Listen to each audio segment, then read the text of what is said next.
What's up guys, Asian here again with another build video, and today we're going to be going over the Magicka Necromancer DPS. So the Magicka Necromancer is still going to be one of the better Magicka specs in the game right now. There are very few specs that are able to pull better DPS than a Magicka Necromancer and still provide the major vulnerability debuff. So that's one of the main reasons why Magicka Necromancers, as well as Stamina Necromancers, are still going to be one of the more popular and most common DPS classes you're going to see in endgame PvE content, just because they are the only source right now of major vulnerability. It's a very powerful debuff that you're going to want to have. While they did change it so you can only activate it every 20 seconds to get the debuff, it's still going to be very beneficial to have your Necromancers in group. So most groups right now are running 4 Stamina or Magicka Necromancers, depending on what kind of trial you're running, for that major vulnerability debuff there. So while in a vacuum, Magicka Necromancers might not seem as strong as, let's say, Magickas or Magicka Nightblades, with the fact that they have the major vulnerability, makes them much more desirable. And so Magicka Necromancers are still going to be widely used wherever you see Magicka DPS. So just like our previous build video, which is the Stamina Necromancer, we will not be going over gear. So this video is just about the skills and the rotation. If you want to know what gear that I am running, there is a video that should be popping up in the upper right hand corner that will cover pretty much all the different gear options you could possibly run on a Magicka DPS. So if you want to know what gear you need to run, go ahead and pause this video, go check out that gear video, and then come back here to take a look at the skills and the actual rotation here. So we will be doing a 21mm Parse as well, just so you guys can get a sense of where Magicka Necromancers stand in relation to other classes on this channel. So just keep in mind that I am not the best DPS, so the DPS that you'll see from my Parse is not necessarily indicative of the actual DPS ceiling that a Magicka Necromancer can hit. Better off to use my Parse and compare it to other Parses that I personally do to kind of get a sense of where classes sort of stand relative to each other. DPS gap in Dragonhold has shrunk considerably between Stamina and Magicka and among all the different classes in each of those two categories, so just keep that in mind here. So we're going to go ahead and get started here first with our gear. So starting off with our front bar, we have Ricochet Skull, Stalking Blastbones, Avid Boneyard. You can use the other morph of Avid Boneyard too, which is Unnerving Boneyard. So Avid Boneyard will give you a self synergy, which helps improve your personal sustain, because you do get some additional sustain out from the Undaunted command passive here. But Unnerving Boneyard also provides AoE Major Fracture and Major Breach, which can be very important for trash pulls. So you don't need to run Unnerving if somebody else is already running it, or you have another source of Major Fracture, Major Breach, like for example from a Magic Warden or a Stamina Warden. So you don't necessarily have to run Unnerving Boneyard, but it is a good option to keep in the back of your head in case you do need to run it at all. And then Mystic Siphon, Inner Light, and Shooting Star. We're not going to be using Shooting Star for our main ultimate. This is just here for the Mage's Guild passive under the Magicka Controller passive, which gives us some additional Magicka and Magicka regen. On our back bar, we have Skeletal Arcanist, Barbed Trap, Unstable Wall of Fire, Mystic Siphon again, so you can flex this out if you would like. Inner Light again, another flex spot here. You can flex this out if you'd like, and then Glacial Colossus. So other abilities that you might want to consider having. So pretty much your front bar is, I wouldn't change anything on the front bar here outside of maybe swapping Avid Boneyard out for Unnerving Boneyard. You want to make sure to have these 4 Gravelord passives here to get the extra crit chance from Death Knell here. So you get 40% additional crit chance here, and if you go ahead and check out our crit chance right now, that would bump us up to a little over 100%. So you actually can, I'm using Precise here, but you actually can swap out the Precise for another trait, just because you have that additional crit chance already through your Death Knell passive. So for example, if I were to transmute my Inferno Staff, I would probably transmute it to either Nirnhoned or Infused. Either one would be solid options here, so I'm just going to go ahead and transmute my staff to Nirnhoned here, just so you guys can get an idea of what Nirnhoned can pull here. And again, the reason why we're able to do this is because we have such a high crit chance. We are running Mother Sorrow here. So again, our crit chance right now is 59.1. This is with Major Prophecy already, because we do get that from Inner Light. So once we get the Minor Prophecy, that jumps us up to 65.1. And then in Execute, we'll be sitting at 105.1, which obviously caps to 100% crit chance. So obviously you can't crit more than every single hit. So that's why you're able to avoid using Precise as your front bar staff if you are a Necromancer. You also do need to be wearing Mother's Sorrow. So if you're wearing a setup that doesn't use Mother's Sorrow, you're better off sticking with Precise. So if I were running, for example, False God's Devotion, I would still run Precise because I'm not getting as much crit chance running False Gods than I would be by running Mother's Sorrow. Again, nothing much you should change on the front bar here. But on the back bar, you have a couple of options to swap out of. So for example, instead of running Mystic Siphon or Inner Light, you could, for example, you don't necessarily have to do this, but you could run, let's see here, under the Destro Staff line, you can pick up Crushing Shock as a ranged interrupt if you're responsible for interrupting things. If you need a shield, then you would go with either Morph of Annulment, Dampen Magic, or Harness Magicka, depending on what effect you want. So Dampen Magic will give you a larger shield, Harness Magicka will give you some Magicka back when you take damage. Either of them are fine options. I personally prefer to go with Dampen Magic for the larger shield, but it's up to you which one you want to go for. Soul Trap, either Consuming Trap or Soul Splitting Trap are good options. So Soul Splitting Trap will give you some pretty decent AoE damage, but it's kind of up to you if you want to run this or not. Obviously, by running another ability, you will have a little bit harder time sustaining, so that's just something you want to keep in mind if you do decide to swap out one of these two abilities with another damaging ability. Under the Mage's Guild line, Degeneration is another decent dot that you could run instead. Again, in place of Mystic Siphon or Inner Light on the back bar here. Barbed Trap has the limitation that you have to be within melee range in order to apply it. So if you can't be within melee range, then obviously Barbed Trap is not a good ability to run. In that instance, if you have access to the Sigil Order line, you'd be running Channel Acceleration. If you don't have access to the Sigil Order line, instead you would be running the other morph, which is Lightweight Beast Trap, which lasts for a short period of time, so it's only 10 seconds, but it is a ranged option, so you can throw it out and still get the minor force that way. But it's better off to run Channel Acceleration if you have access to the Sigil Order line. And under the Undaunted line, I don't have the right morph here, but you could run Mystic Orb instead of either of these two abilities on the back bar here. Mystic Orb is a very powerful damage over time ability. You can pretty much treat it as a 10-second dot here. You can see here, it's 1248 magic damage every half second.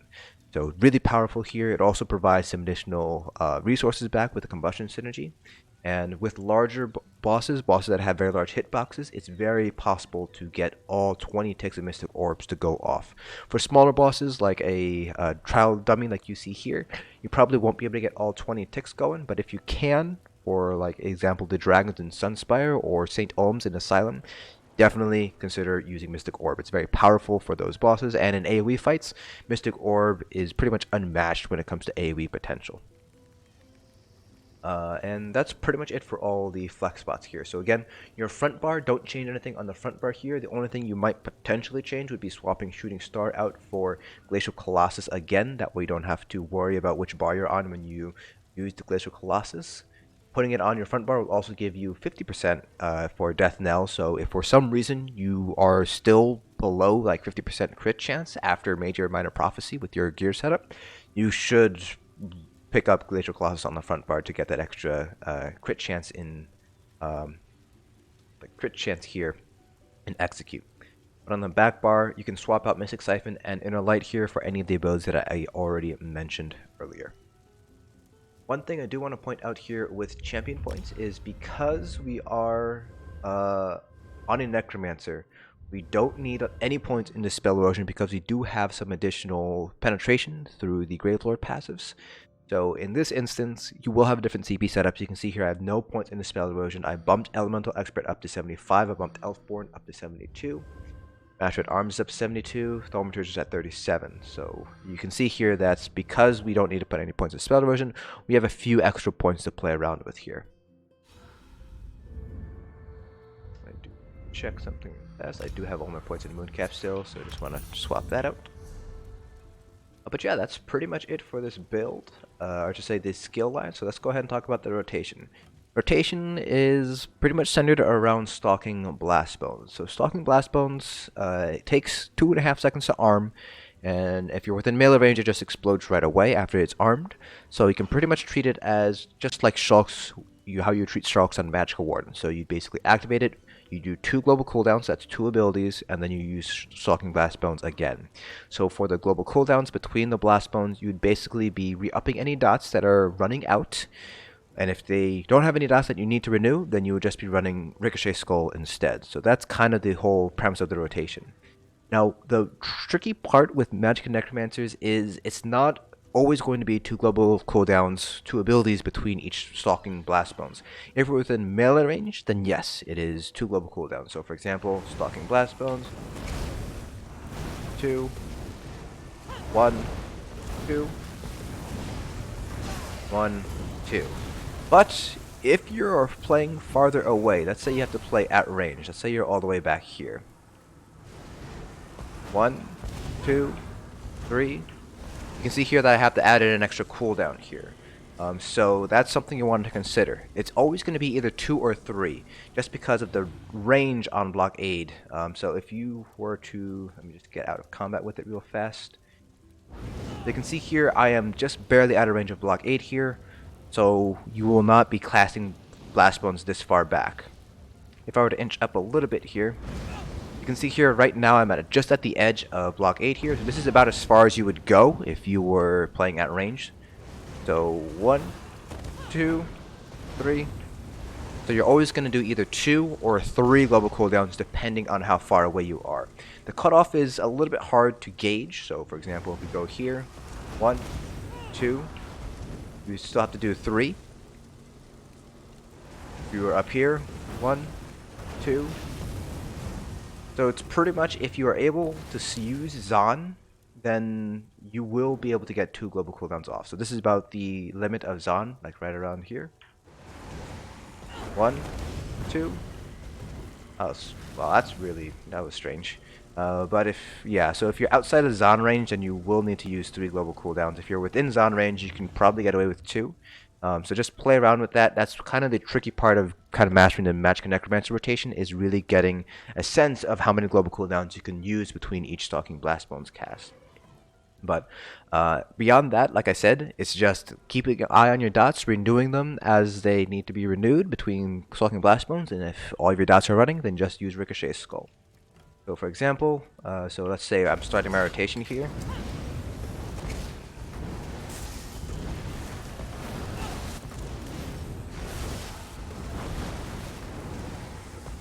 So you can see here that because I'm in melee range, I'm able to do just 1, 2 global cooldowns.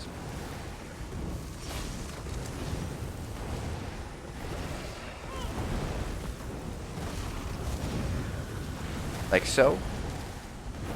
And you can see I don't have any dots to renew, so I just use Ricochet Skull. And so on. So naturally the question is, if I have multiple dots that are running out, which dot do I prioritize? So the dots that you're going to prioritize are going to be in this order. So the first dot you always want to prioritize is going to be Unstable Wall, and that's because we are running the Maelstrom backbar, so you want to make sure to have your Unstable Wall going to get that Maelstrom effect on all of your light attacks. Next most important one is going to be Barbed Trap, or whatever you're running for Minor Force, because Minor Force is a very powerful buff. Beyond that, the other dots are kind of somewhere in between. So Mystic Siphon, it's by itself does some pretty decent damage, and it also returns some Magicka back. So I would say Mystic Siphon is something you want to try to maintain as best as you can. Avid Boneyard is also a pretty strong dot as well, so definitely want to try to maintain this, but both of these moves are secondary to Unstable Wall and Barbed Trap. Out of all the dots, Skeletal Arcanist is probably going to be the one that you can afford to kind of let lapse a little bit. So that's kind of how I kind of prioritize the dots. So the 2 dots you want to maintain are going to be Unstable Wall, Barbed Trap. Those are the 2 you want to prioritize. And then from there, Avid Boneyard, Mystic Siphon, and then finally Skeletal Arcanist. One advantage of running Mystic Siphon on both bars is that it doesn't really matter what bar you're on, as long as it's off cooldown, you can just use it. Doesn't really matter what bar you're on. So that's one of the advantages of running Mystic Siphon on both bars here. But again, like I mentioned, you can swap this out for something like Degeneration, Soul Trap, Mystic Orb, Shield, so don't feel like you have to do that at all. Alright, so that pretty much covers most of the rotation stuff. So now I'm going to do a 20-minute parse so you guys can get an idea of what a rotation looks like over a longer period of time, as well as give you sort of a point of comparison across other classes. Do keep in mind that we do have access to major vulnerability as a Magicka Necromancer, so our parse might be a little bit higher than what you would see on other classes. That being said, because Glacial Colossus is actually one of the strongest ultimates to use, you would still be using it regardless as a Magicka Necromancer, so it's still a valid parse to compare across the different Magicka classes. So let's go ahead and get started. I will try to narrate things as we go along, just so you guys can get an idea of what's going through my thought process as we go through our parse. So here we go.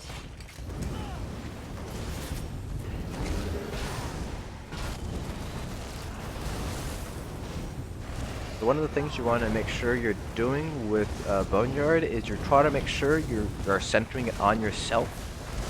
If you see where the gravestones are, the synergy area is pretty much within those gravestones. So you want to make sure that you are centering the cast on those gravestones there.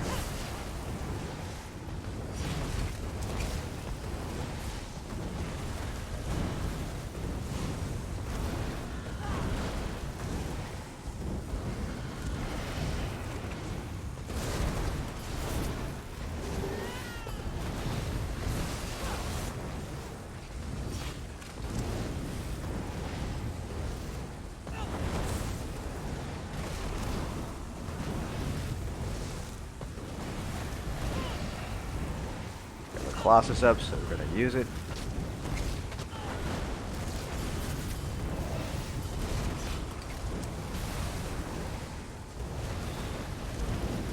I prefer prioritize Blockade over Mystic Siphon.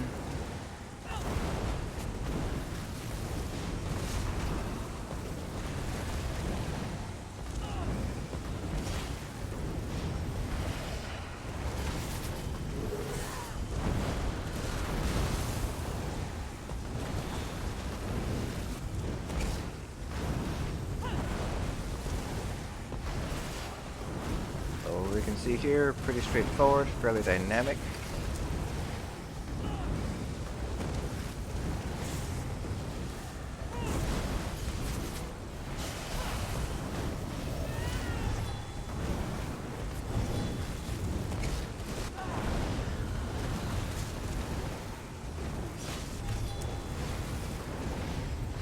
Got our Necro ulti, so you gotta use that. You want to try to use that Necromancer ultimate pretty much right away as soon as you get it.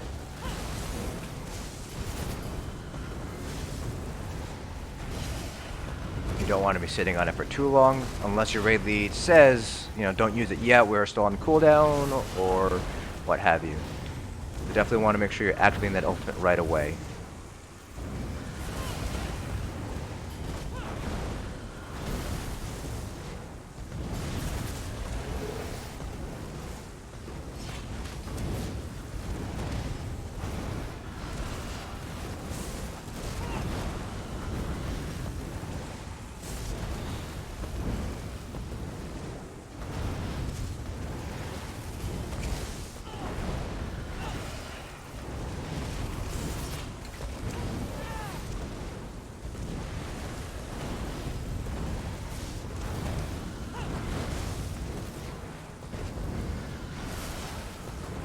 Necro ults.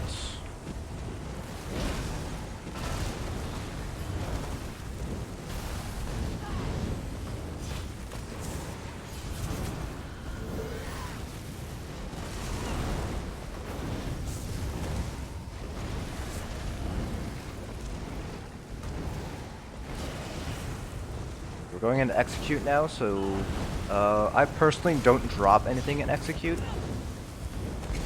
Just because all of our dots are actually fairly strong.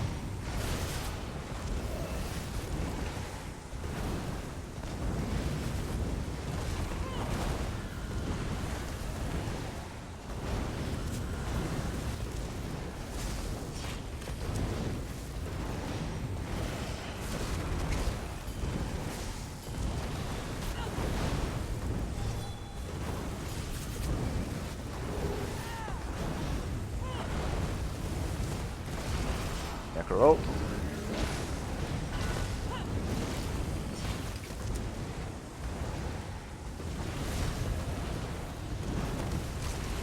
Alright, so there we go. That is the Magicka Necromancer Parse. We pulled around 79k or so. Again, this is not necessarily representative of the actual DPS ceiling of the Parse, of the Magicka Necromancer. This is just what I'm able to pull right here. So I have actually gotten a little bit higher than this on my practice parses. I've managed to get upwards of about maybe 81, 82k on a good parse. This is actually on the lower side of things when it comes to parses here. You can see here that at the very least this version of combat metrics here actually doesn't reflect the actual increase in spell crit that we get in execute. So you can see our max is not 100 as it should be. But everything else here pretty much lines up pretty nicely. So you can run Absorb Magicka like I have here, or you can run a weapon damage enchant. So in an actual raid, with the amount of support you're getting from things like Symphony of Blades and maybe the Master Restoration Staff, you might be able to get away with using a weapon damage glyph rather than an Absorb Magicka glyph on your back bar. If you do decide to run the weapon damage glyph on your back bar, you will get a little bit of an additional DPS boost. But of course, your sustain will drop as a result of this. I personally prefer getting the sustain, so I like to run Absorb Magicka glyphs, but technically speaking, running the Berserker glyph will give you better DPS overall here. But yeah, this is pretty much what you can expect to see from Magicka Necromancer. So again, I'm not the best Magicka Necromancer by any means, but in terms of how they stand, in terms of relation to other Magic DPS, Magicka Necromancers might not necessarily hit as high as Magicka Nightblades per se, but because they're able to provide that major vulnerability, you will still see usually 4 Magicka Necromancers in a trial where you would want to bring Magicka DPS like Cloud Rest or Asylum. That concludes this video. If you guys have any questions at all about the build, please feel free to let me know in the comment section below. I'll try to answer them to the best of my ability. Hope you guys found this video informative, and I will see you guys in the next dungeon.